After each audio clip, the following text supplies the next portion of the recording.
Good morning. आज मी आले माझ्या टेरेस गार्डनमध्ये.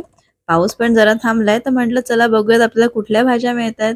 सगळ्यात पहिले माझी नजर गेली भेंड्यांकडे. मला भेंडी खूप आवडतात आणि पावसाळ्यात मी दरवर्षी भेंडी लावते आणि मनसोक्त खाते. ऑर्गॅनिक भेंडी बघा किती मस्त दिसत आहेत. त्यानंतर मला दिसल्या त्या ह्या पापड्या, म्हणजे आपण घेवडा म्हणतो ना तो.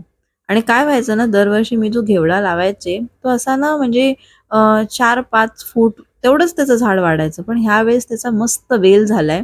बहुतेक त्याच्यात काही जाती असतील वेगवेगळ्या, त्यामुळे हे असं झालंय. पण ह्या वेळेचा घेवडा जो आहे ना तो एकदमच मस्त आहे. पण ह्या वर्षी झालंय काय ना, आमच्याकडे एवढा पाऊस पडतोय की कधी कधी तर आम्हाला वरती येताही येत नाही गच्चीमध्ये, एवढा पाऊस पडतोय.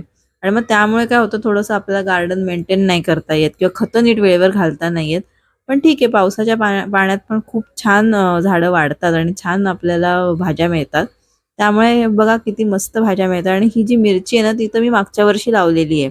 मागच्या वर्षी पण त्याला मस्त मिरच्या आल्या आणि ह्या वर्षी पण त्याला मस्त एकदम छान मिरच्या येतात. म्हणजे 2 वर्ष जुनं झाड आहे हे.